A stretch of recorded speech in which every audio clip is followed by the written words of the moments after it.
Prepare to attack the enemy's control points. Get behind me, Doctor! I am fully charged! You are listening to Control Point, a Team Fortress 2 podcast with Brent Copeland, Eric Fullerton, Wes Wilson, and Spencer Williams.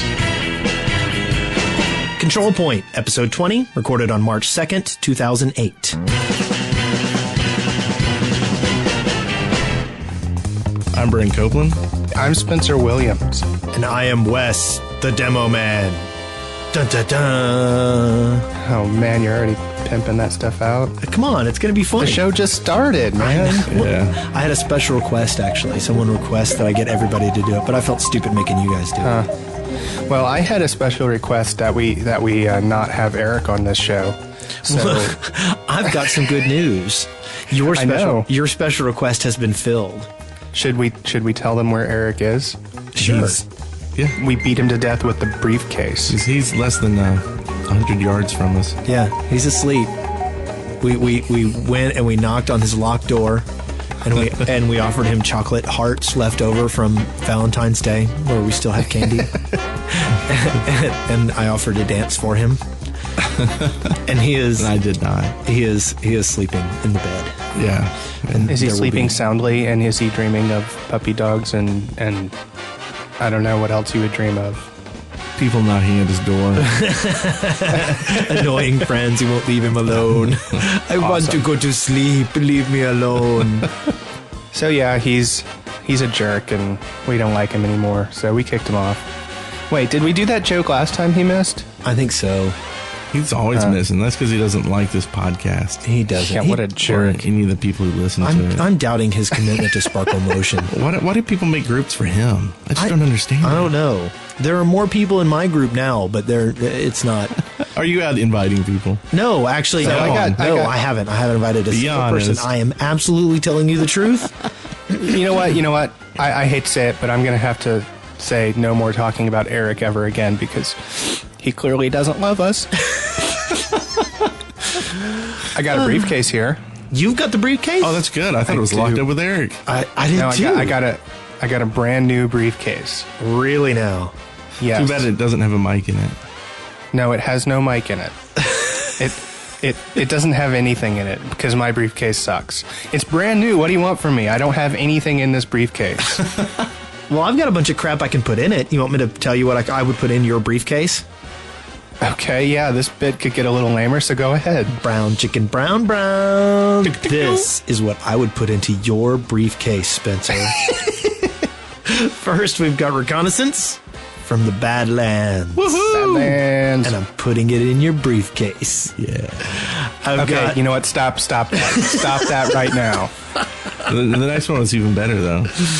It's a bunch of backlogged contributions that we will put into your briefcase. Hot. We've got a TF2 update. We also have a user contribution explosion in your briefcase. Was this supposed to go with the bunch of backlog contributions? Yeah, we have so many contributions, I felt like we should say it twice. Well, good. I put it down in my section, so it'll be said third time. And we've also got a plea for everyone to join CPEU, and we'll talk about that in a little bit. So that is what I would put into Spencer's briefcase. You know what? I think I'm going to have to throw your video away and check the next video because my video dating is not going so well so far. The new audio dating. But video audio dating, yes. So that's right. Y'all can see each other. I don't get to see you this week. No. We've got that turned off. We've done everything that we can to sort of streamline our connection so we have less latency issues. So hopefully I'll be able to talk more this week. I know you guys missed me last week. You were gone last week? I was. What? I was totally gone. Huh? He wasn't gone. I was here, but I only got to talk like 3 times. That's exactly how we want you to be. Well, you're the one that let loose that we're LARPers. Way to go there, tough pants. I don't LARP anymore. There was a time, there was a place. Hey, Brent. Yes. Brent, how was your week? My week was pretty painful. Really? Yeah. He was limping. Did your pet... He was limping when he got here today. Oh, you're limping? No. Were you attacked by moray eels? I was attacked by a big black block with a letter in it. Like a whole bunch of letter. Yep. Which letter was it that actually injured you, though? I don't know. They were all piling up on me. I just opened this thread, and all of a sudden, all these blocks come at me. But anyway, I really didn't get to play much this week. I've just been busy with a lot of different things, and but I did get to play WoW some. All right. Go, girl. Wow, that's great. Yeah. Congratulations. But I did get to play some Badlands this morning, and that was pretty cool. So I got some time in on that. Talked with the guys at SourceTunes. They finally got our SourceTunes page ready, and we are the only podcast on there. So everybody check SourceTunes We're out. number one. We're number one. That's right. Hey, wait, what did you tell me about the audio surf thing? It doesn't count. It hasn't been out long enough. I agree. That's why my we're number one was ironic. See, God. but man, no. I'm going to say it and be proud of it, whether there's no irony here. We're number one. I guess that's me just being pedantic, huh? And myopic. Moving on. Okay, and another cool thing we're working on is helping out a gaming mouse company with some help files for Team Fortress 2. So that might be something cool that we'll be able to talk about soon. Yes. I wish they would send me a foot pedal. I want to know what this foot pedal thing is all about. I've seen it. It's pretty. It's got 4 switches on it. But it's something that I don't think you're going to like so much, Spencer. Yeah. Why? You think I'm not good with my feet? No, I know you're good with your feet. I know. So why wouldn't I like it? You know why he wants the foot pedals, Brent? Why? He wants to play DDR at his desk. Oh, I thought it was something to do with LARPing. Can you LARP with feet pedal? Foot pedals? A feet pedal system? It's helicopter the flying. But it's a lot of scripting stuff, and I know how you feel about scripts. So I didn't know if you would be interested in this product as much as other people might. I might be in certain applications. I don't think that really there's a whole lot of use for this kind of product for a game like Team Fortress 2. Just to get everybody up to speed. Gaming Mouse, they put out a mouse and these foot pedals, and they've got this big scripting tool that we're going to be helping them with Team Fortress 2. And the scripting tool lets you map a whole bunch of different things to the mouse and foot pedals to do all sorts of various things. And I just don't think there's that much for you to do with Team Fortress 2, and maybe you have something to tell me I'm wrong. Yeah, well, there's just some cool things that it sounds like you might be able to do. Like if you can detect your speed and stuff, you could actually figure out, maybe you're playing a certain class because of your speed, and then it was going to switch your config because of that. Or, you could have your, there's a thing called, I forget what he called it, a slider or something, where you can basically switch between different, basically macro layouts or whatever by, sliding something one way or the other. It was. Wow, that sounds really, really, really vague. Well, yeah. Yeah. I've gotten, I've talked to the guy for just a little bit and, looked at the website, so I'm waiting to see more about it, and hopefully we'll get one to play around with to actually see. I still haven't done any scripting on my G15. I haven't either. Or my G11. So it doesn't. I finally actually, not this week but last week, I finally scripted spy to one of the buttons, so I can just hit it and say, "There's a spy." That's a good idea. That demo man's a spy. No, we're kind of doing the stuff for the help file that kind of maps the commands to the description of the commands, and if they need more help, then they can come to our forums and that sort of stuff. And we could be a place for them to talk about scripts. But the mouse is the thing I like the most out of everything I've seen. I mean, it's they've got 6 buttons on it, and each button basically has three motions, states. like tapping, holding, or double clicking. So you basically have 18 buttons right there.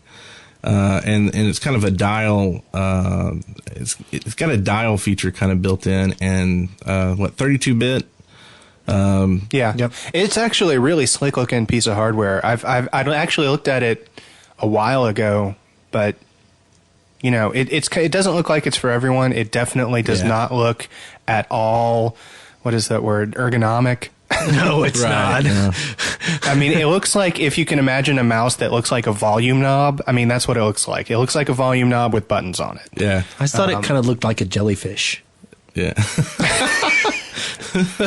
Was it scaring you? Did you think it was going to get on your face? No. I was going to throw it at Spencer.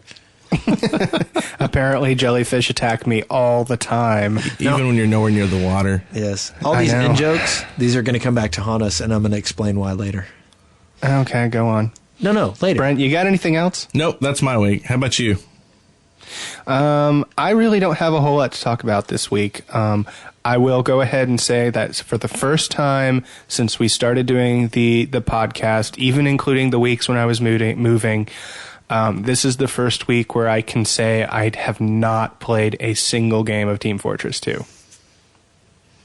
We're disappointed. I know. We're disappointed. I know I'm a terrible person. Now, is it because you're busy or is it because you've lost some interest, combination? Oh, it's just because I'm busy. I haven't really lost interest, although I will say that it hasn't felt like when I've wanted to relax, it hasn't popped to the front of my head lately. Like it doesn't, and I've needed to relax lately. But so I'm going to get back into it. It's just this week I didn't really have time for it. I'm starting a new job this week, tomorrow actually, and so we've been trying to get everything squared away still with moving and blah da blah da blah da blah, all this crap you've heard before and you don't want to hear again. You've got a good point. I don't want to hear it. But I bet our listeners do. So keep on. Well, that's pretty much it. I mean, I just haven't had a whole lot of time this week to do much. And actually, last week I sort of got into this thing about, I was talking to some people about me hopping on to TF2 for the podcast versus hopping on to have fun. And I think it was Mint Condition said, man, if you feel like you're hopping on and not having fun, you need to quit. And I don't really want to quit, but I thought I'd take a step back. So I'm sort of taking a step back, and next week I'm going to come back fresher than a fresh daisy. There's a lot of that going around. I actually, there is one sympathetic thing I'll give for you. This week, I noticed that my choice of servers was work. It was podcast related. I chose my servers this week in order to serve the community best. I did not necessarily pick what I would have chosen. Like as in picking one of our servers that wasn't like that many people on it or something? So if server 1 was dead, even if all my friends were in server 4, I'd go to server 1 and I would seed it. And I would sit there and I would try to entertain the people there, and I would try to be funny, and I'd try to get the chatty chat going, and I'd turn on all talk and get people interested. And, my server choices were because of work. But I did have a lot of fun playing this week. And I guess, did you have anything more for your week, Spencer? If you want me to wax sentimental about not doing crap, then I can do it. But I wouldn't. I don't think we need to do that. So no, go ahead, Wes. How was your week? It was good. I did play quite a bit of Badlands this week.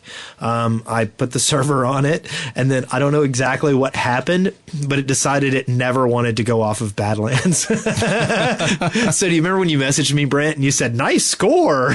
Yeah. It's because we'd been playing for like an hour on Badlands, and it wasn't even coming up with the little continue this level thing. Right. It wasn't even doing that. Yeah.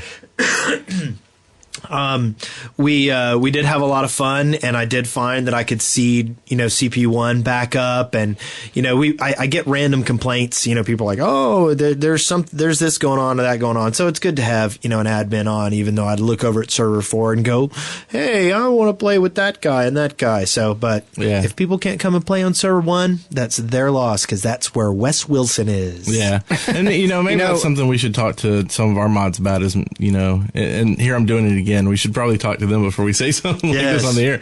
But, have them play and kind of do the same thing. Right. Not all the time, but, because a lot of our mods are living, like what happens is Server 4 has its own group of people who are modding it. And our mods for the other servers go over and play over there with them. So there's like 8 mods on Server 4 and none on any of the other ones. Yeah. So I don't know. I think that's kind of funny. I'll say I have never, ever, I think once I've managed to successfully seed a server, but every other time I get on and then I get bored and I go and get on Server 4. Because I guess I'm just not that interested in fairness. I'm sorry. What I meant to say was 9 admins on Server 4. I actually did the other manager at the restaurant where I work on has left, and I've been working extra hours over there. He didn't have a hard on. No, she did not. Oh. See, I think that's one joke that needs to die. I think it needs to curl up in a cold place and die it's because and never I said come back. it and you don't like it because you don't like me. True. Anyway, and so I worked a lot this week, and it's really funny because at work I'll get emails from the Audio Surf scoreboard. And I'll be at work, and it'll be like, so-and-so has beat your global #1 score. And I'll be at work going, damn it, I don't, God. And it's I've been getting a lot of those too. And you know what I was thinking? You remember when I used to have the Sidekick, the phone? Yeah. And I got all of my email to my Sidekick? Yes. How terrible would that be for my phone to be telling me that I suck at audio, sir? Well, that's just it. I'll be at work, and it'll be Clyde Frog beat you in this song. Clyde Frog beat you in that song. I'm at work fuming, going, curse you, Clyde Frog! But additionally, so this week, both my cars broke down. Oh. And wah, wah. And so and my wife, with a 10-month-old, you can't have broken down cars. Yeah. So my wife got her family to drive it, and I was in charge of taking care of all the cars this week. Well, in the process, I forgot. You know that van I have? Yeah. Oh, yeah. I forgot I owned the thing. It's sitting in my driveway, and I was calling cabs and getting one night I needed to get home from work. It's sitting in your driveway and it's huge. How did you forget about it? It's very, very easy because it's a utility vehicle. I don't use it for anything except moving large objects. So I had taken my car to the shop on Wednesday night, and then I came back I got a ride from my mother-in-law to work, and then I forgot to talk to anyone about giving me a ride home, and I'm closing up. It's 11:30 at night. I go walking out into the back parking lot, and there's no cars. And I'm like, oh man. So I'm like, who can I call? So I tried calling the owners because they live right around the corner, and they didn't answer their cell phones. So then I'm like, ooh, I'll call Eric. So I called Eric. I'm like, Eric, you live right over there. Hey, could I ask you for a favor? Will you give me a ride home? And he's like, oh, sure, but I let Will borrow my car. So the beat up part is I come over today and I find out Will's got 2 cars now. So Will has 2 cars, and he borrowed Eric's car so that Eric could not give me a ride home. Well, Will just leaves Eric? his cars all around town, doesn't he? He just goes someplace and leaves his car there for no reason. I have no idea. Will is like a bizarre, crazy person. But anyway, which you tried to get on the podcast too. I know. It would become an explicit podcast. I was trying to get us a replacement for Eric. I was like, Will, come on, because he's the couch guy here. So we got the companion cube. Yeah, we do. We have a companion cube here, and suck! You have a companion cube? Yes. Yeah. Oh man, it's not the plushie. Weak. I don't care. You still have one, and I don't. So anyway, I did a lot of car. So anyway, Eric couldn't give me a ride home, and then I did get a ride home. I took a cab the next morning to work. Now keep in mind, there's a van in my driveway. I forget about it. I call a cab. I get home. I get somebody to give me a ride home from work. The guy pulls up at the driveway. He goes, "Hey, whose van is that?" And I went, "My van." So yeah, that's. Oh, don't tell people that story. No, it's a great story. Everybody laughs. You know what? Don't tell it because it takes too long. I know it does. Additionally, I was involved in some spray wars this week. I've been waiting to talk about spray wars. So I complained last week that I did not have a particular spray that, or my you didn't deserve one. My name was so uncharacteristic as far as like identifying me in game. I didn't have like anything cartoony or anything, no demonic root vegetables that I could, conjure up to be, me. So then you guys went, we should just have W. And then, you said, oh, well, that people think it's Myja. And anyway, I went ahead and made it. And I mocked it. I made a spoof of the W the President bumper sticker you see all over the place. And it says, I hate that bumper sticker. I do too. It annoys me. So I made W the Demo Man. Right. Yeah. And it was pretty sweet. Yeah. It was. And I started getting compliments for it. And then Myja, of course, had to make his because, W is for him. So he goes, W the Scout. And then he didn't do M? No. He did W? Yeah. Yeah, he did W. He goes by W for some reason, because I think it's because no one can pronounce Mija right. So anyway, it started going downhill from there, and Mint Condition took the W. He didn't even get an M. He took the W and he flipped it over, and it says M, the Scout, Spy, NG, and it had all the classes underneath it. and then I started getting the giggles, and so I made F, the Snipers. And and then people started doing J, the 10th. John Maz did J, the 10th letter of the alphabet. Super Chicken Hunter. Are you going to try to go through all of them? Because there are tons. There are tons of them. And I wanted to talk about my contribution real quick. Maybe just because for some reason Wes felt the need to go on the forums and do like an Oscar acceptance speech. Well, they had congratulating me for my spray, and so I made an Oscar acceptance speech, and I said I couldn't have done it without the abuse of my friends. I said, Brent, he's like the peanut butter to my jelly. Eric, he's such a nice guy. And then I said, Spencer, shove it up your petard. You're the most myopic, pedantic, nitpicky person I know, and I couldn't have done it without you, but that doesn't mean you don't suck. And then I said, free to bed. I made mine. It just says DT, the most pedantic, myopic, nitpicky wretch that's ever banged your mother. But I did just want to, I did want to point out, not to be nitpicky, but pedantic and nitpicky sort of, they sort of cover the same ground there. So you could have just gone with one of those. I'm just saying, if it was me. Besides, most people. There is a bold feature on the message board. And a lot of people don't even really know what those words mean. So, I figured that if I repeated multiple negative sounding words that people had no idea what they meant, that it would sound better. I just wanted to find a way to be nitpicky about you calling me nitpicky. So. But anyway, the thread quickly got out of control. So out of control that my wife joined in. So if you feel like going to our forums, we'll provide a link to Spray Wars, which I have to say, I think this is the first epic thread on our forums.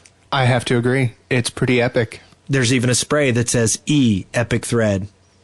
Yeah. I would have to agree. I think we've got epic. Okay, well anyway. Okay. Well, now that we all agree and there's nothing good to talk about since we all agree, let's move on. On the loudspeaker. News and discussions. No one actually wants to read it, but hey, I see OmegaCon here. Brent, that's your baby, right? Why don't you go with that? Well, see, that's the funny thing. It's not really even my baby. I think it's kind of Will's baby. Will? It's all Will's fault. Well, Will made the great suggestion that we go down there, and we're going down to the Dead Workers Party, and we thought it would be good if we did a podcast down there. Now, we didn't talk to anybody about it before we said this, so it's like, I noticed that. Then it's like, Spencer's like, well, I can't go. I've got family stuff that weekend. Sorry. And then what's your name? Wes. Wes is, says something about he's got, what is it, a birthday? Yeah, how lame is that? It's my son's first birthday, and I gotta go. So he may not be there. So it may just be Eric and I. So I need nerds. Can you give me some nerds? Worst podcast ever. God, it would be just like there was this crappy WoW podcast I used to listen to that was just a guy named Eric and a guy named Brent, Well, that's funny because when Will was talking to the guys who were running the con about setting us up a table and everything, he'd mentioned about World of Warcraft, or actually I think he just said WoW, and they were like, well, we're not really doing much WoW, and he's like, well, I'm more of a Team Fortress 2 player anyway, and he was like, well, that's funny because that's really what they're doing is Team Fortress 2 podcast. You should listen. So they may be listening to us. Who knows? So a MegaCon, it may just be Eric and I. So don't waste your time. I'm going to be. I can go for part of the time. It depends on when the panels are and when we're going to do the podcast. I saw Clyde say that he thought he might make it. It's not very far from where he lives. Yeah, it's going to be an active con. They are expecting a lot of people. Now, whether a lot of people show up or not is going to be another story. But they are planning. I'll keep my opinions on that to myself. But they're planning for a very large crowd.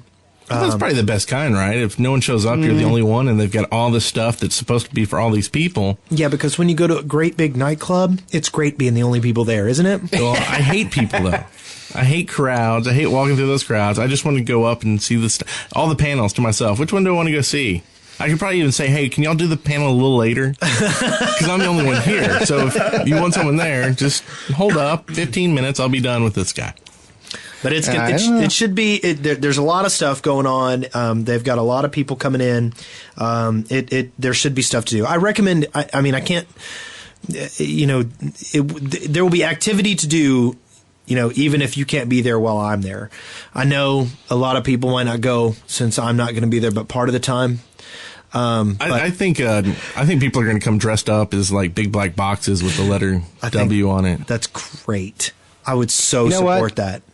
Wes, since you're not going to make it, I think I'll go. No, I might be able to go Friday and Sunday, and maybe late Saturday. Never mind. Not going. Thanks, Wes.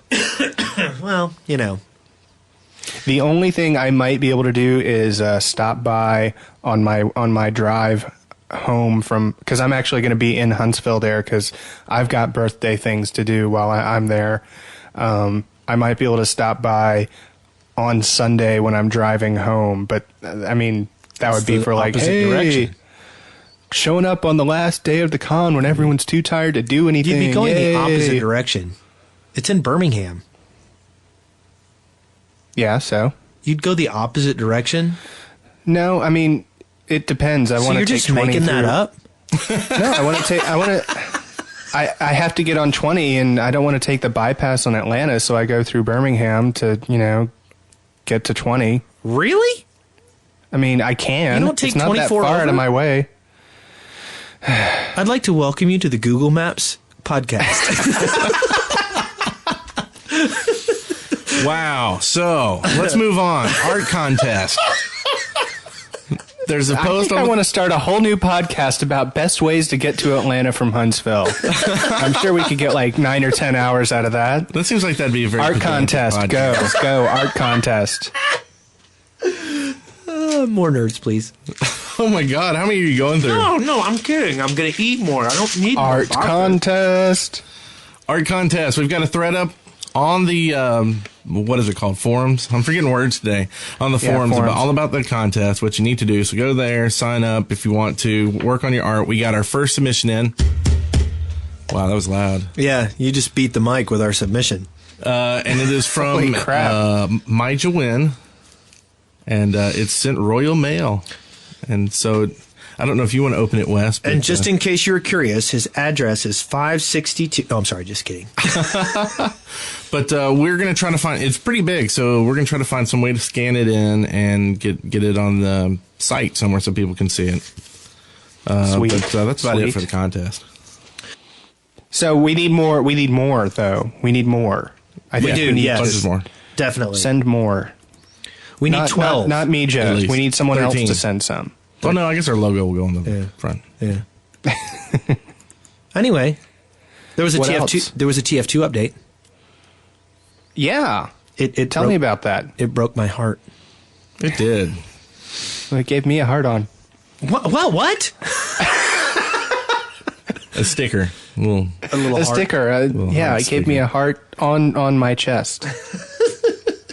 Now, I wish they were a little bit more announcy about stuff like this. Like, I wish they would tell us when a patch is coming, because every time a patch comes out, it breaks the server. Snap goes the server. And, I find out a few minutes later, of course, because people are either telling me that, hey, I can't log into the servers because it's, I've updated and it hasn't or whatever. But if we could know ahead of time, we could actually bring it down and be prepared. But just a little nitpicky thing. Wow, way to be pedantic. I'm trying. So they added a custom tab to the server browser. What does that mean?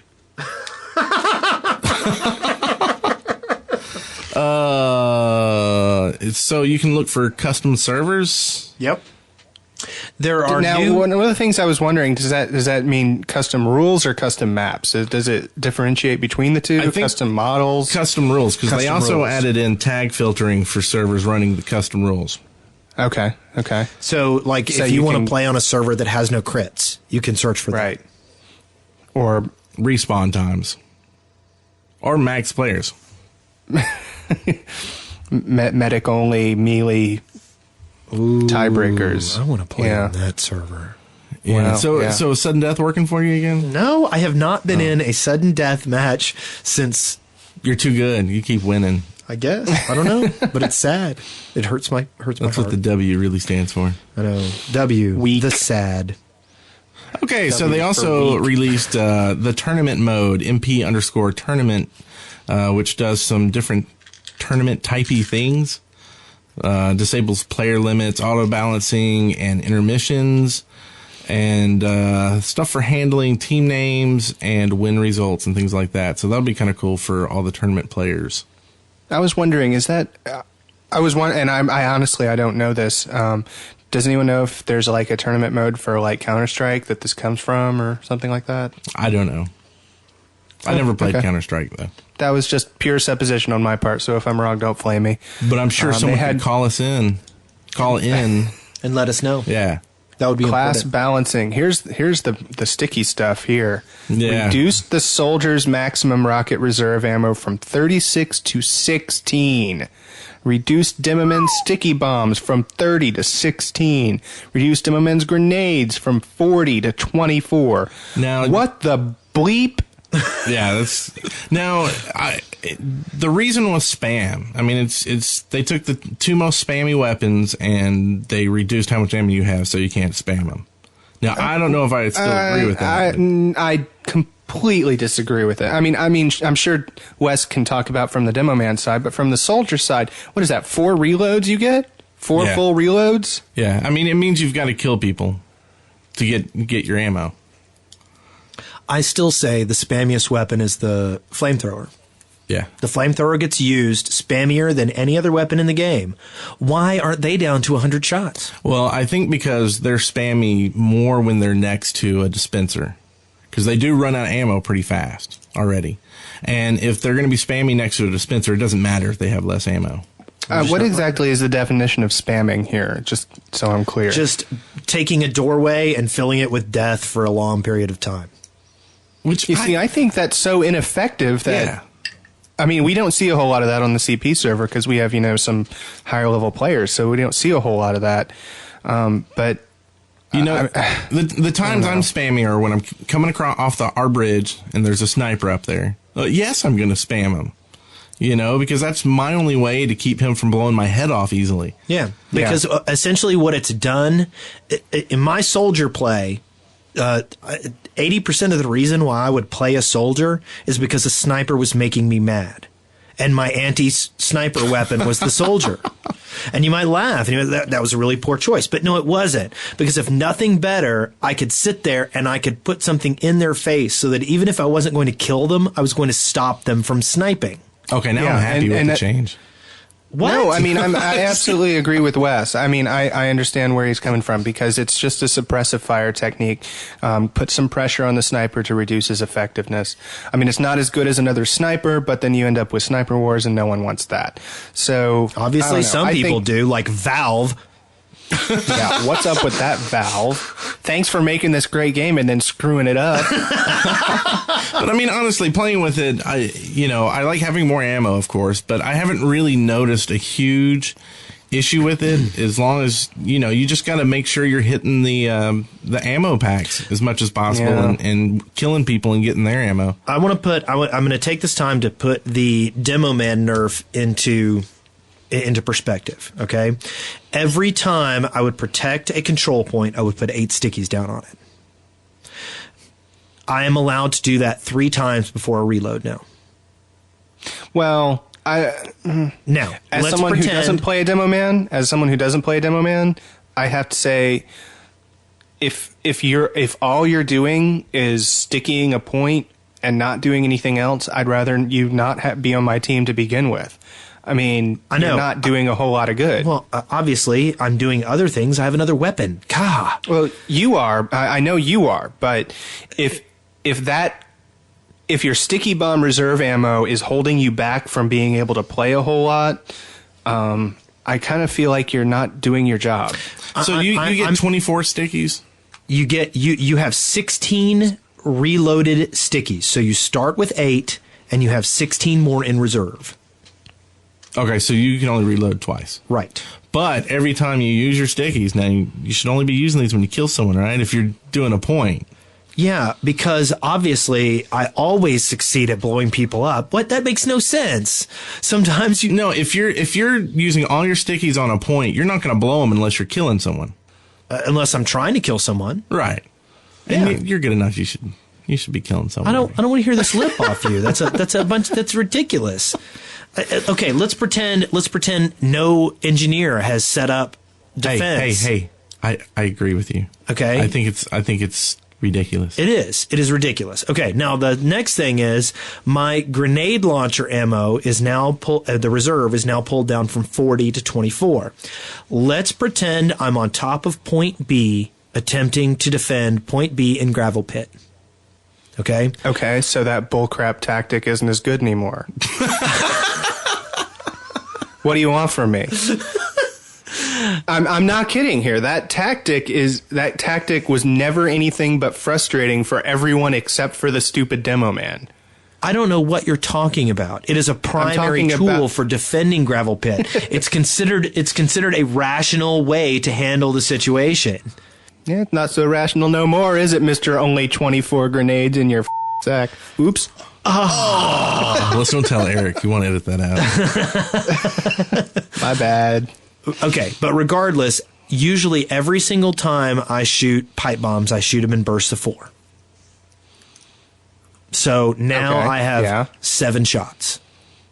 Yeah, well, I can shoot at 7 bad guys because I'm going to miss with 3 of them because we're dealing with an indirect fire weapon. So you're not picking up any ammo in the. I mean, we're to the same exact issue with the soldier is if you're not killing anyone, then you're going to run out of ammo. If you're killing someone, then you get 50% refill? True. Of max every time? My thing as a demo man, I am generally not on the front lines. The last thing I want to do is be in anyone's melee range or be in a shotgun blast range.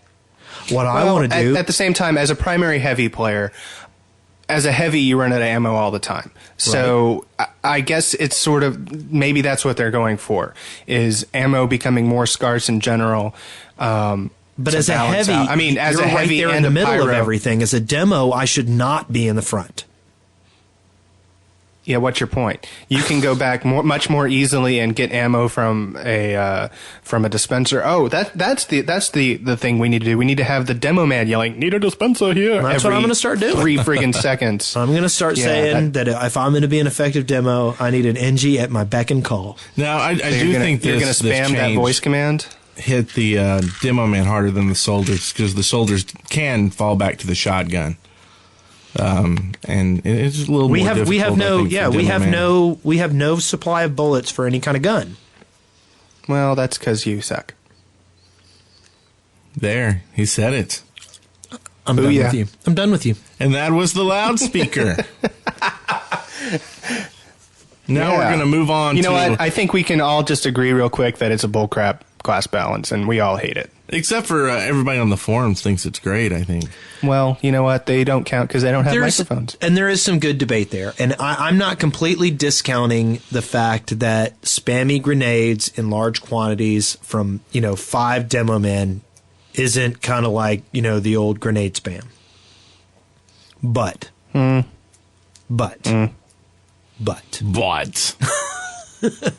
Okay. Reconnaissance. Reconnaissance. Our map this week is the Badlands. The Badlands. How do we feel about There's no "the" there. There's just Badlands, but that's just me being pedantic and nitpicky.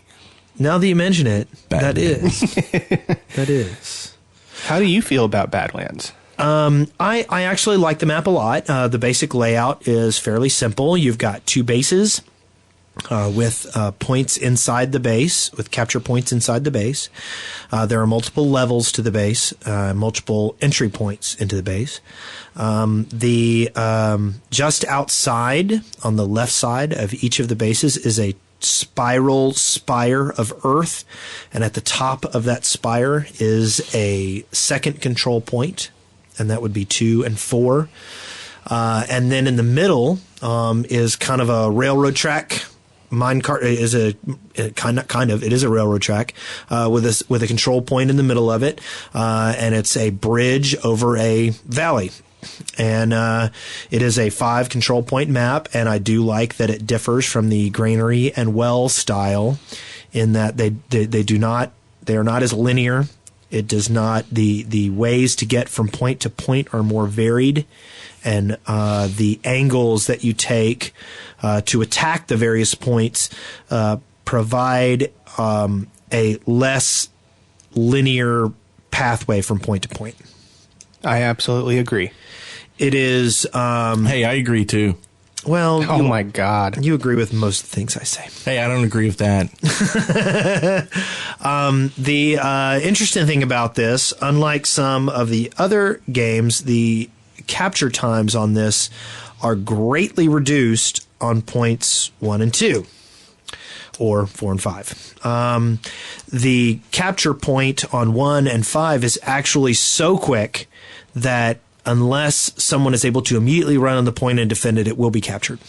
Yeah, by immediately he means right now. I'd say it takes about 2 seconds to cap the final point. Am I correct? Yeah, about that. If that, it's quick. It's a quick cap. Now, if you do have a sentry gun on it and it's looking at the point, it's going to be able to kill someone before it caps. I mean, it's faster. It's not that fast, but it is really fast. If I think an overhealed heavy that did not get started getting shot until he was on the point would cap it. How would a heavy not get shot? Oh, because it's placement. I generally think that the game to the point is the problem. If you're not retaking point 2, you're losing the game. I mean, that's how it works. Unlike the wellish maps, you cannot really mount a really, really sustainable defense on that last point. Now, Brent and I were having a little tussle before the podcast started about whether or not it's worth putting up any defense there at all. And there's some argument there, but I think we can agree that a sustainable defense is not viable there. Not really. You're going to have to retake the second point because even if they just keep throwing warm bodies at you, eventually they'll get it. Yeah, one of the bodies will land on the point and it'll go. You can't turtle on your last point on this map. You can't do it. No, I've seen a lot of times where people will, when you get down to the last point, a bunch of people will switch to NG. And don't get me wrong, you can defend it, but all it's going to take, basically what you're going to do is turn that into, okay, when's the Uber coming? Yeah, I mean, I played a game this morning, and I started out when they were already on our point 2, and it was pretty vicious, and they were starting to come in to the last point, but we had a pretty good NG there, and I just kept going to point 2, just rocket jumping from that ledge straight on the point and clearing it off, and so I kept going back and forth until we finally got a push, into 3, and we ended up winning. I'm going to make a broad sweeping statement that you guys will probably, you might agree with me. This is a scout and a soldier map. I play heavy on it a lot. I'm not saying you can't play the other classes. I think this is a scout and a soldier map because I'm not sure I agree, but go ahead. The fast caps on the points make the scout indispensable, and the necessity of rocket jumping as a demo, yeah, I'm useful in capturing the spire, but I feel like soldiers are better at it because of their suppressive fire ability. I think that soldiers... Well, they can't spam anymore, so... Well, there's an ammo pack up there. Yeah. Oh, yeah. There's actually, that's one of the... if you're going to be a soldier and defending that point, you need to know where the 2 health things are and the ammo is and use it every time. Yep. But I agree that they're important, but I don't think that they are important to the point where you're going to say we need them without other classes. Because I know you say Demo Man's useful for taking point 2, but it's also really useful for really sort of stymieing a cap attempt on point 3. And most of the games that I've played, that's where most of the fight is on point 3. Now, they may not be as much use on point 1 as say a demo man, or I'm sorry, as a soldier or a scout, but they've got a great place there just to lob grenades up onto that middle point. I think really, to me, this is actually one of the most balanced maps that they have. Where really, I think every single class has a job on there. I heard people saying pyros were no good on it, but I think pyros are pyros great. are awesome on it. Pyros are awesome on it. I would say engineers really don't have a whole lot to do. Well, but I think they do. I think you need one on your first cap point. Guarding the first cap point, you need one there. And there's a great place that I've seen guns going up on the middle point through the window, and it's just such a stopping force at that point. It's always, I need a soldier or a demo man to take it out. Huh. And it's just, if you can lock down 2 points with a sentry, there's a place for them. You know. And as a heavy player, I can say that I've cleared off the bridge many, many times just by myself. Yeah. There's not a whole lot of entrances and exits for people to hide on that once they're out in the open there. They can always jump off, but most people don't seem to think of that. And it's such another wide open map. It's awesome for spies. They can get around the back of everybody so easily, and you don't know where anybody's coming from. It's just, to me, it's like every class has a place in the map. No, don't get me wrong. I'm not saying that that every class can't play and provide, but I think capturing that second point is and since that's a good chunk of the game, is capturing that point. It's a hard one. All the classes are good for fighting in the middle. Every single one of them. Even sniper. There's some great sniper spots in there, and a sniper can take out that sentry gun placement you were talking about. And I actually find this is a weak engineer map, even though there are some very important sentry placements. There are gaping, huge weaknesses in every single sentry placement on the game. Well, but I think that also has to deal with it being a new map. It's a lot of these maps people have been playing for a long time and have learned where the good places are to put guns. Right. I have to agree with that. On a lot of custom maps, they have like very specific places that are sort of built in. You can tell this is meant to be a sentry spot. But on the Valve maps, people have had to learn spots, with the possible exception of Two Fort. As a matter of fact, and I'm jumping ship on what I was talking about for a second there. My best thing for that sentry in the window over the bridge thing is what I will do is I will actually install it on the other team's side. And the reason that I like to do that is because that window, if it can be shot from all kinds of places from the other side. Wait a minute. Something isn't adding up here. What? Wait a minute. So you're playing an engineer on the map that you should only play soldier or scout? We should just have West versus West. It's the best discussion ever. West versus West. Yay. I want you to rewind. Yeah, because that's what I said. Only scouts and soldiers are worthwhile here. No, that's not what I said. That's what I heard. What did you hear, Spencer? I heard him say that he hates everyone. I'm going to resign from this you lead reconnaissance thing that y'all put me on if you don't. You going to go back there and take a nap with Eric? I am, man. Will's watching a Harry Potter movie. I'll go watch that with him. And you're going to get in your furry costumes? I don't know. No, actually, Wes, I do completely get your point. I don't think I necessarily disagree with that scouts and soldiers are more important in any way than the rest, or that you should skew your class choice towards them. I'm not sure I agree. I generally, in my soldier playing, sort of skews me against wide open maps with a soldier. I don't know about you, Brent, but I tend to prefer more closed in quarters with a soldier. No, I'm the opposite, actually. Really? Okay. Yeah, well, I want to be able to rocket jump. I love rocket jumping. It's like when I get into a situation, that's what I do. If a pyro's coming at me, if a heavy's coming at me, I rocket jump and I get above them, and it's easier for me to, be able to position myself or get a couple of rockets while they're confused, But I like this one for rocket jumping because, 2 and 4 are perfect for it, whether you come off the ramp or from behind it. Getting the middle point, you can rocket jump up to it. It's just really gives a lot of room for soldiers. Now, I will say that for defense on point 2, it's hard to beat a scout there because a scout can get to the point faster than anyone else. Yes. I mean, even faster than a soldier. Yes. And usually it's undefended. I also really like a pyro as well, because a pyro can spray fire up there and cause the enemy to sort of freak out unless they're, rock solid in the face of fire. Oh, which some people are, but there's one thing I think you need to try because we were getting chewed up by a heavy who, before you get to the top, like not hiding behind the metal up there, but kind of the last turn before you get up to the top. There's a place where you can bend down as a heavy and you can't see him from the ground.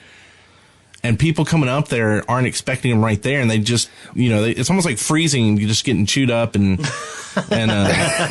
try that's that awesome.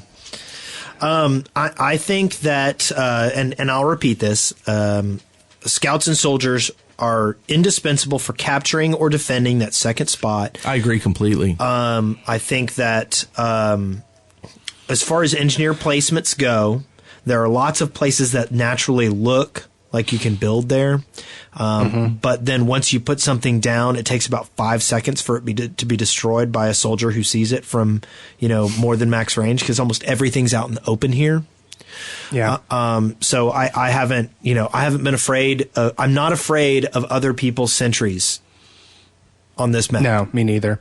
Back to point 2, one strategy that I've seen that's really kind of turned me, I normally badmouth snipers, but on point 2, if you are on the offense, a sniper can help take that point very, very well. You've got a very wide open field. You can snipe people on their way up. You can snipe people before they get a chance to go up. And it really does hold the field for your team while they're taking that point. Now, that doesn't work so well on defense for snipers.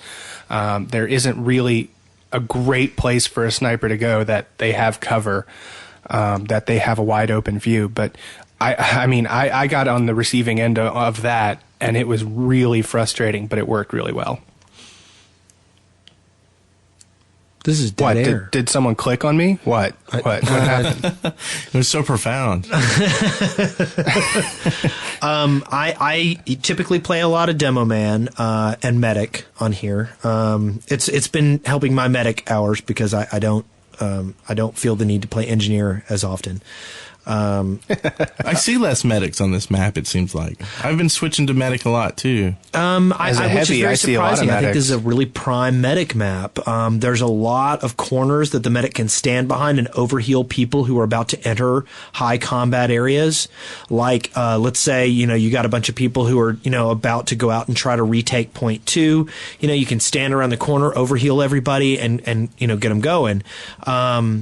And then, for fighting on the bridge, standing just inside the building on your side, you can do all kinds of great stuff. And I have been a really great shadow medic on this level because there's lots of places where you can use the drop of your syringes to your benefit. Right. Like I'll be down in the canyon floor and I'll shoot up onto the bridge. And people won't even see where I'm attacking them from because get hit by needles. And that makes me laugh. Yeah, and getting that last cap point. That's how we won it this morning. Was I Ubered up and went onto the cap point so they didn't have any notice, and then pop it off and because there's a little shell around the final cap point, and it covers. It's got a gap in it. But there's a couple of angles where, you can kind of slide around the edge. So let's say somebody sets up a sentry in the final room. A lot of times you can get behind the lip of that glass wall and not be targeted by the sentry. So if you can get there, if you can have the Uber going in and get onto the point, you can kind of slide against the wall and not be shot by the sentry. Yeah. That was actually an idea that Prodigal gave me a while back to get through areas like Two Fort, if they're not defending the flag, but they're defending either the ramp room or the other one with sentries, just using the Uber to get by them. Yep. And then, go down and get the flag. Yep. Oh, wait, I was going to say something and my brain went away. Badlands. I know. One major point for this, and almost every single person who sent in any kind of a tip on this mentioned this. Get on the point. This is not a game where you can do your fighting off of the point if it is being captured. Correct. Even if you're a medic, jump on the point. Maybe you can live long enough for the demo man to get there. And, I want to reinforce that because I swear people don't understand what get on the point means. I think they think it means go shoot the person who's on the point. No, it means physically get on the point. Yes. Bodily on the point. Because if you are standing on the point, the other team is not capturing it. It's the way it works. Read a book. I'm not sure that's in a book, but, we've got some... We got a call in here, right? What was that? We got some kind of tip here. I'll play it. I haven't heard it yet. Okay. So we can edit it out if it's terrible. We can make him do it. Who is this? This is from Ifrit. Okay. Hit it. Hey there, Ifrit here. Got some tips for Badlands. Basically, at the start of the map where everyone goes to rush for Cap 3, if you go as Pyro and you run under the map and head around to the ramps and backtrack there and head up, you can basically catch the other team with their backs at you, and that's really fun to burn them from behind.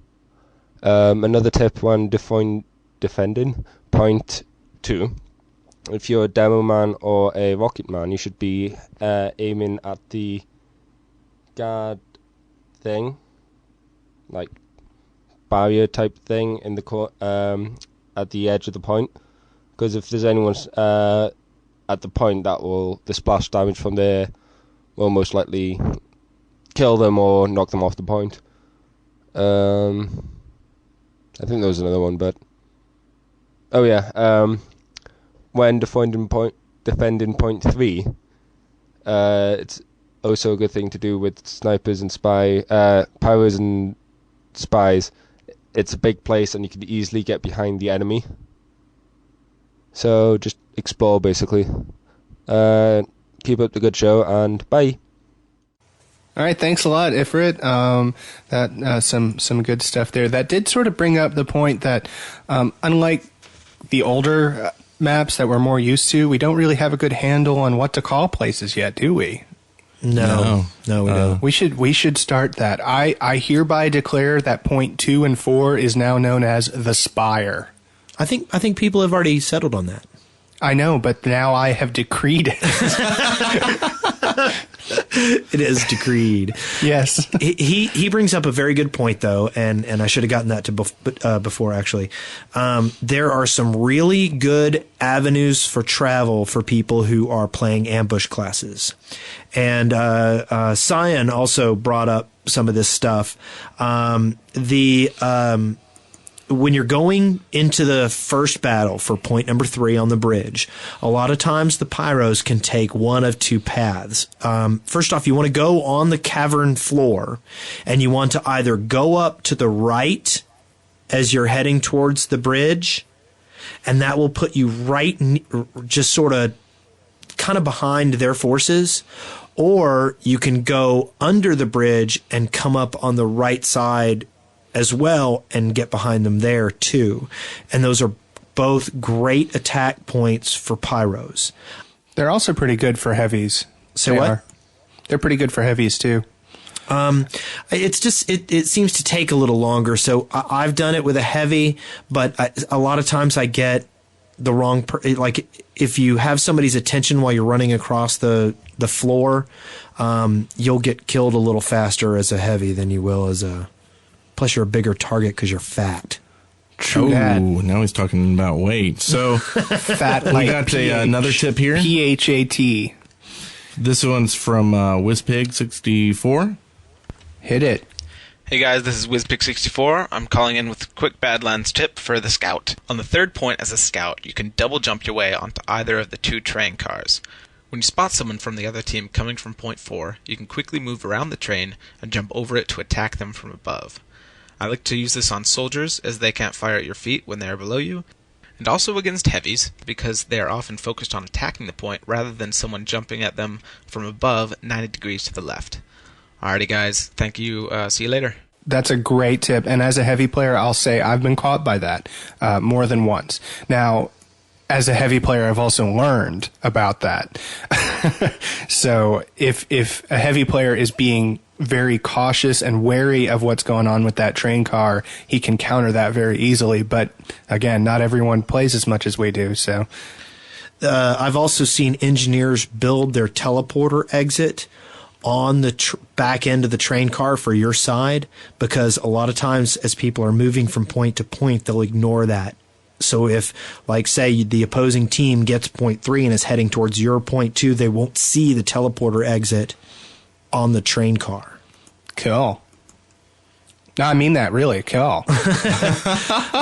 Teleporters on this level are really, really helpful, but because the points are capped so quickly, I find it very difficult to put it seems like the work of building teleporters and keeping them up and running means you have to not confront the other side. Well, I mean, it's the same thing as on the Welsh maps. Honestly, the engineer, to have effective teleporters, has to be in constant communication with his team, constant knowledge of what point is where the enemy forces are, all of that stuff, and not be married to one equipment and placement. You have to constantly be willing to blow up a teleporter and move it, and then if that one's not working, blow it and move it. It sort of comes down to the same thing that we were talking about. It's just hard to play an engineer really effectively on this map. And one of the best places I've seen so far for a teleporter is on 4, is back past the entrance in the corner. Like, so when people are coming out to defend point 2 for them, point 4 for you, they will just not even look back behind them, really, for the most part, and you can just come out of there. A better description of that, I was kind of confused when he first started describing it. If you're standing on top of the opposing team's spire and you're looking at their base, on the right is a little hill that goes up towards a fence, and you can put a teleporter exit up there, and most of the defenders will miss it for quite a while. Yeah. Yep. And it's good to see that my decree that be known as the spire is already starting to take off. So, make it so, Mr. Spencer. So, do we have any other call-ins? We sure do. Here's one from Ukamavasi. Hey guys, it's Uke again, and I thought I'd give you guys a couple tips for Badlands. The middle point is located on a bridge with rail cars on each side, with a point in the middle. Under this bridge there are 2 very dark spots that are located on each side of the bridge. The spots are ideal for a pyro or spy to wait and ambush people. Just wait a thunk thunk thunk sound and come up behind them, stabbing or burning them. I like the burning better, but that's your preference. A sentry gun on the middle point is vital. With a big offensive push, the point can be taken very easily. My personal preference of a sentry placement is by the rail cards closest to your side of the map. The spire placement I think is complete garbage, as it will get one kill and be sniped off afterwards. The only use for it is to look cool and have a surprise waiting. Point 2, commonly referred to as a spire, is very demo friendly. If someone is on the point, you slap some stickies up there and you should have no trouble clearing it up. This may be a problem with the nerfing of the demo's ammo capacity, but it's still worth a shot. The second point is also very pyro-friendly. You can either sit on the point and wait for scouts, demomen, or soldiers to try to get on it, or just jump down off the spire and torch unsuspecting victims. The last point is usually a bloodbath. If you see that the second point is as much as 1/4 taken, sentries need to go up on point 1, regardless of what you're playing. I can't tell you how many times I've lost because of that last point at a scout hiding, waiting for the second point to be taken. It's extremely embarrassing and hurtful. Oh, and Eric, it takes 3 medics to keep a heavy alive against a level 3 sentry. I got a total of 11,554 points of damage on him, but he still lived. Now I will never beat my NG damage again. Ever. Well, gentlemen, it's always fun playing with y'all, and I do share the sorrow of Brent and Wes regarding their nerfing of the soldier and demo. Total lack of no-nonsense for the win. See ya. Wow, it seems like he already listened to the podcast before he played it. I know, he called it the Spire. And he knew we were going to complain about the demo and soldiers. Wow. Except I've got some news for you, Ukamavasi. Eric isn't here. Maybe he heard the alternate future version. There were some great tips in there. I don't really have anything specific to say about any of them. Do you guys? I don't. I thought there were some good tips. Those are legit. Now, we have some call-ins on Skype, but we'll play those at the end of the show. Okay. One other comment, and I thought this was an interesting little tip. It's from Sigma Sin. We got this on the forums. Basically, a lot of times when people come straight out of the spawn, they will stay on the second floor, and it requires some bobbing and weaving to get out of the door. What he actually recommends you do is you run out the spawn and drop down to the first floor and head straight out of the room containing CP1. Immediately to your right, there's a set of stairs that go back to level 2, and you take them up and then head out the hole in the battlements. And he says that this has saved him time getting out. And I know that when I'm playing the slower classes like the heavy, that stuff can matter because it does seem like it takes a lot of time to get out of the base. Pick your route carefully. Yes. As a soldier, if you're kind of defending point 2 if you're coming out of there. So usually I go out to the left anyway, but I'll try that and see if that's faster. I don't know if I covered this well enough when I was talking about my sentry placement on the opposing team's side in their window. When you're placing a sentry, and I found this out, when you put a sentry in your window facing the bridge, it tends to be sniper bait and soldier bait. However, if you build it in their window, but you don't build it pointing straight out the window, you turn it a little bit so that it's facing the walkway, then you'll also get the people who are just casually running out towards the battle through the building. And so you cover the bridge and the exit, and it's awesome. And I'm a big fan. Very cool. But it dies to spies really easy. Because you're nowhere near it. Yeah, exactly. Do we have any other listener tips, like from the forums? We had a whole bunch in the forums. I skimmed a lot of those, and a lot of it we were talking about already. There still are some interesting things there. I just wasn't sure they were, we are trying to get our podcast length down a little bit because of the comments on our listener survey, which, by the way, well, no, that comes later. Well, I just want to say real quick, thank you to everyone that posted into the forums. We always appreciate tips there. Let's see, we got a whole bunch of tips here, and what we're going to do is we'll just link to it on our show notes. And we also, we might cover we might revisit this a little bit next week once Eric's here to see if Eric has any I might actually go ahead and dictate that we're going to revisit Badlands for at least 5 minutes next week so that Eric can put in his 2 cents. Another thing we might want to do, because we have a ton of listener contributions this week. Yeah, and instead of going through all of them this week, maybe we should go through a few, or maybe even just save them all for when Eric can be here too, because it's kind of, it's when we talk about the contributions, it's also a kind of, we're saying thank you at the same time. Yes. So it's good that coming from all of us. I do want to cover some of them. Okay. Yeah. First off, we had Owen, listener contributions. This first one on the list is so totally awesome. Things from our listeners that they contribute. First off, we had an epic control point spray, and we will link to the video. It's very epic. It is. You know what? Hey, I think that we should retire the word epic. It'll never get better than this. It won't. Go on. Epic is hereby retired. I have made it so. It is a decree. You can no longer use epic to describe anything other than this. That is an epic decree. What are we going to do? Weak sauce, man. Weak. Wepic?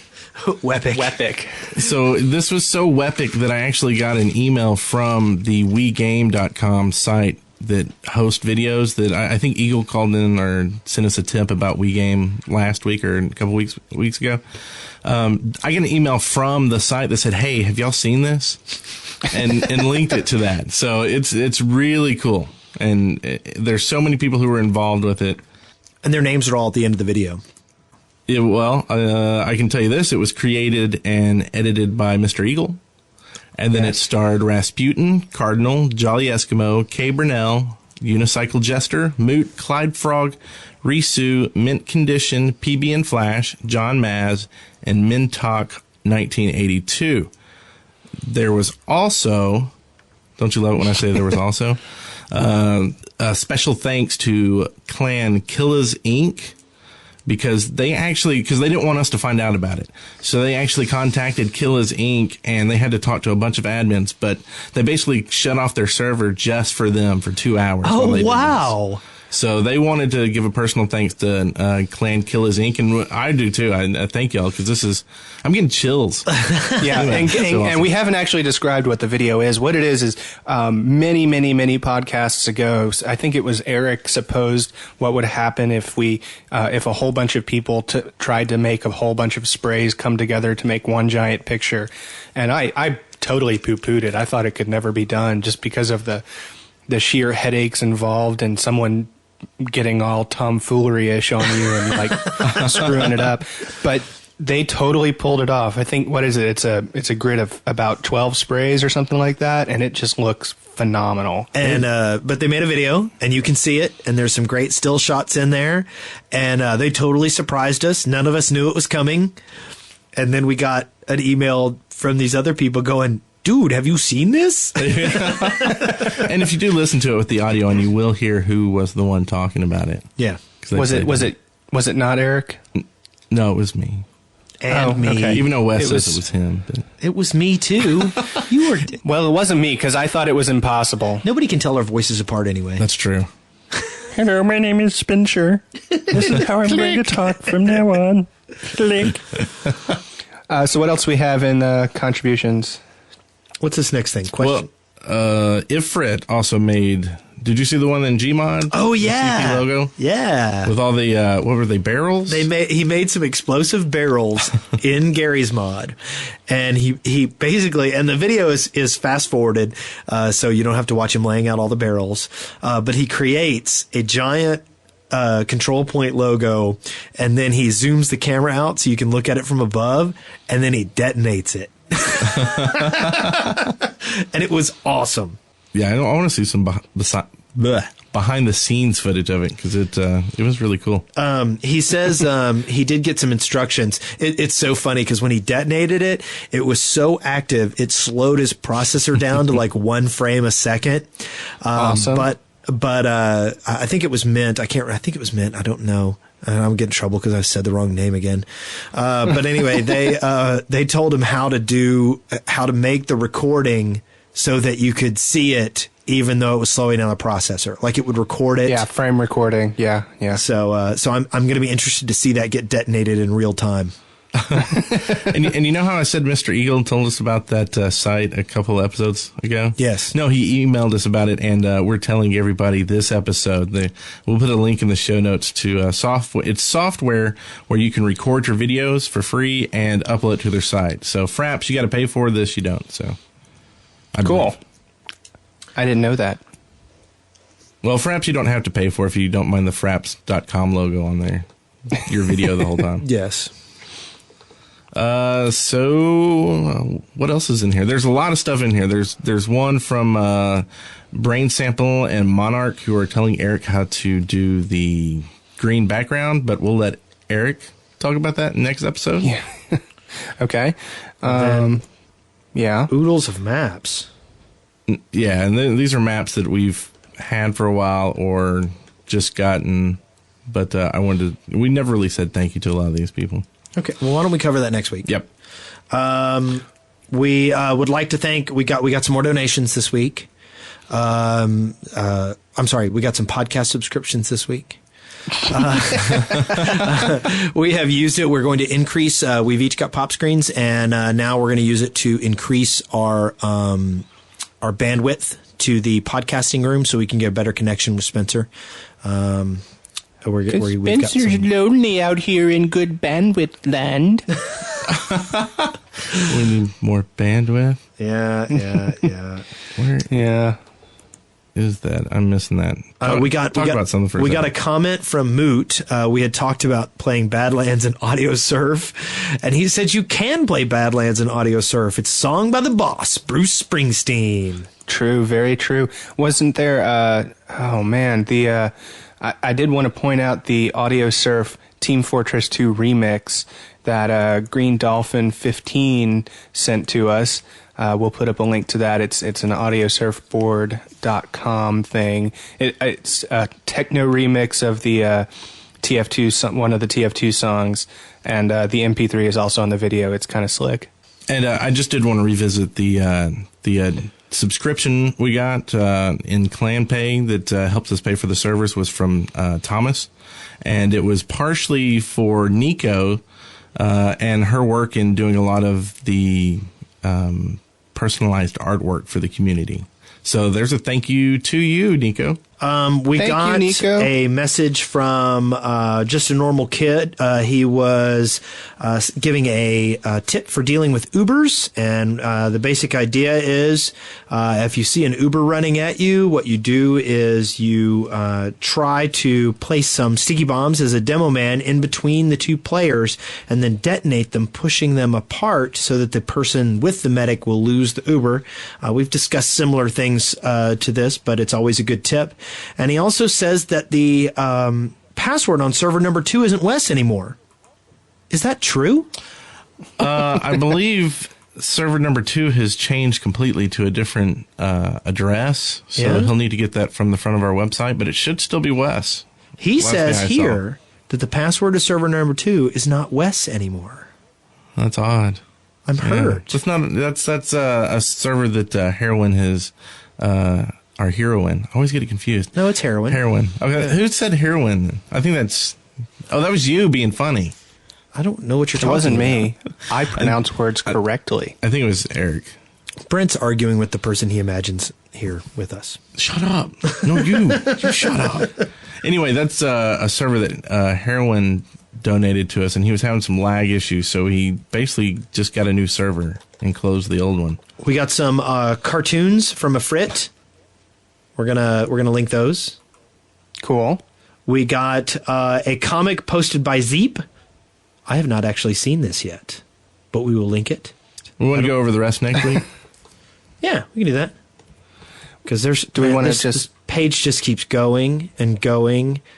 And a lot of this is from past weeks that we missed. There's a lot of times the four of us think someone else has put something in our notes, and so it doesn't get in our notes. Yes. So, and we're getting to that magical. We're getting close to that magical hour and a half point that we don't want to cross. Yes. Yeah, and I have to go to bed. One thing I will point out, someone did ask us where the mythical listener survey was. If you go to our website, right there on the right is a stop sign shaped little symbol that says listener survey on it. Click it, fill it out, and we will learn what you care about. By the way, there's one other thing. Let's go into the shout out section. Our player of the week. Dun, dun, dun, dun. Dun, dun, dun, dun.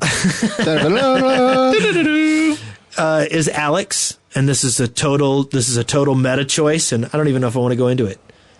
Go into it now, Brent. Well, Alex is he's kind of taking a break from TF2, and we thought we would just we appreciate what he's done for the community while he's been here, and we hope to see him back when he gets things taken care of. So we're making you the player of the week. Because get your stuff together, Alex. Because you're getting your priorities straight, and we support that. Straight priorities are good priorities. Here's the thing here. We had www.onefort.com/blog had a nice blog post about us and some insightful comments about the in-jokes. And I've got to say, I took a lot of this to heart. And when I was listening, to the beginning of our podcast, that's what I was talking about. We are really bad about in-jokes. Yes, we are. And we know it. But if you've listened to us from the first episode,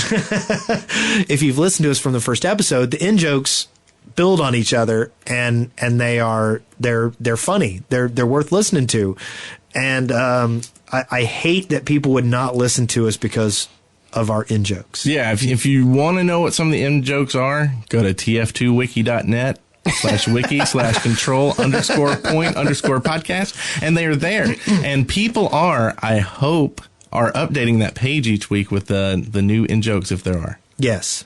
And I will personally apologize to the people who've tried to listen to our podcast and thought it was a little wankish because we were so busy laughing at each other's jokes. But they could throw dirt on us. I don't know. I think they should just. I think they should be more dedicated to us and learn about your new overlords. I'm not biting into your segue. I'm not biting into that yet. Yeah, I don't care if you're a segue, Brent. I don't like two-wheeled. I just think that part of the reason, and I listen, I really went on a big bender when we first started doing this podcast. I listened to a lot of podcasts to try to find out what made certain podcasts good. And I'll agree that when the place is filled with a bunch of in-jokes that nobody can appreciate, but people who've regularly listened to it's boring. And nobody wants to listen to that. But I think that we insult each other enough to build humor that way. You know what, Wes? You're totally wrong about that. I don't tell you how much you suck nearly enough. I think our community would agree with that. That might be true. We got 45 iTunes reviews this week. Very cool.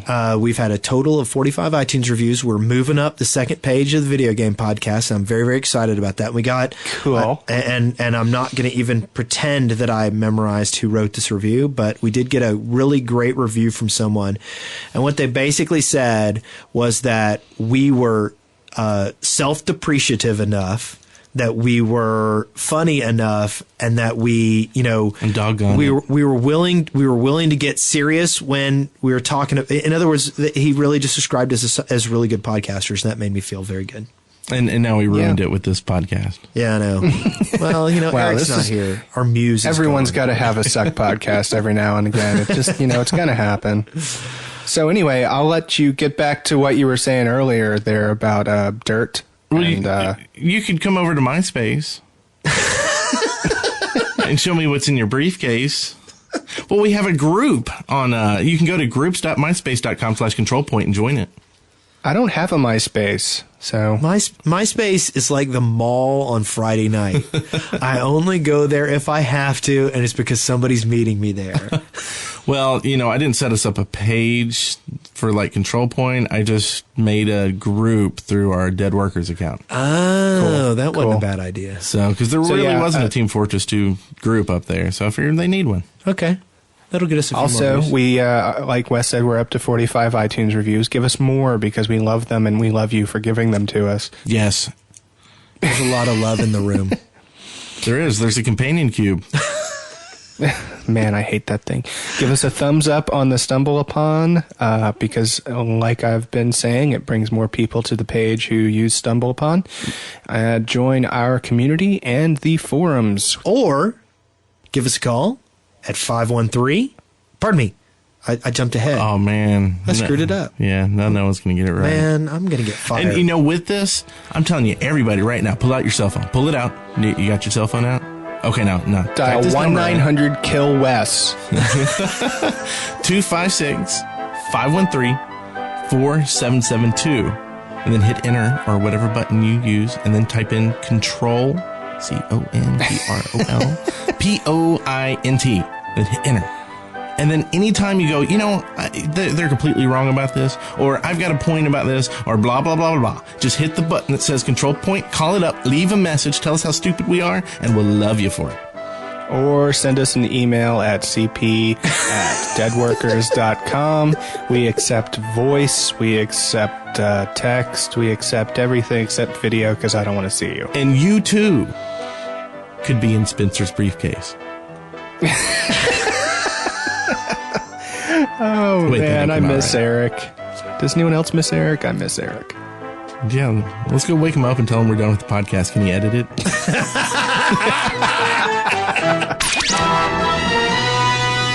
You are now at the end of another episode of Control Point. Victory. Every one of you deserves a medal! A podcast brought to you by the Dead Workers Party. See the show notes and leave comments for this episode at controlpoint.deadworkers.com or leave us a voicemail at area code 256-513-4772. Auf Wiedersehen!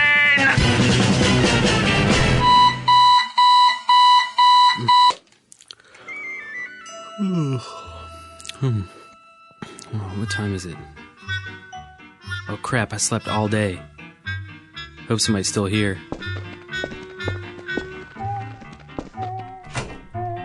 Hello?